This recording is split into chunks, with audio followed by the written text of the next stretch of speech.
Maserati débarque en Formule E.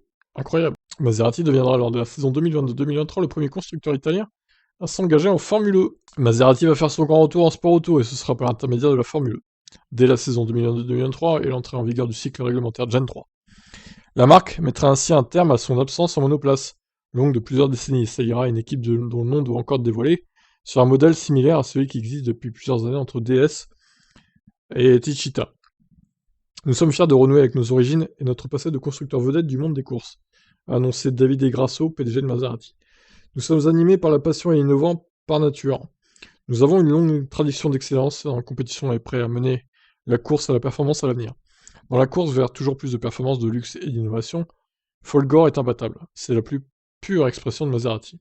C'est quoi Folgore en fait? C'est pour cela que nous avons décidé de reprendre la compétition en participant au championnat du monde de Formule E, qui nous permettra d'aller à la rencontre de nos clients dans le centre des villes et de propulser le Trident vers l'avenir.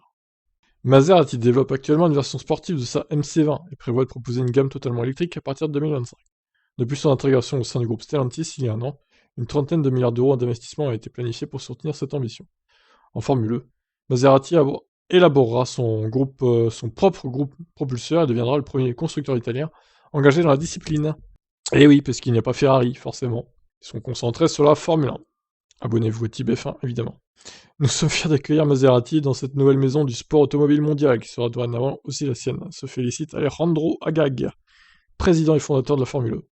Le championnat du monde de Formule E est le Graal des courses électriques. C'est la vitrine idéale pour les marques de voitures ultra-performantes les plus dynamiques, innovantes, à la recherche de visibilité, pour leurs prouesses technologiques et leurs ambitions sportives. D'ailleurs, j'ai hâte de voir un peu les performances de la Gen 3, là. Il parle de vitesse de pointe de près de 300 km/h, donc ça peut être intéressant, hein. Ça commence à parler, là, quand même. On est loin des voitures poussives de la Gen 1. Maserati devrait bénéficier du partage technologique avec DS sur le plan matériel pour préparer son arrivée dans le championnat. Mais les deux entités auront chacune leur propre solution logicielle et s'affronteront en piste. Pour la petite histoire, la dernière fois que Maserati s'est engagé comme constructeur en monoplace remonte à 1957, année lors de laquelle Juan Manuel Fangio a remporté son 5e et dernier titre de Formule 1, au volant de la légendaire 250F. Très bien, merci pour ce point historique. Eh bien écoutez, Maserati en Formule E, incroyable. Je vous laisse réagir. Ciao ciao.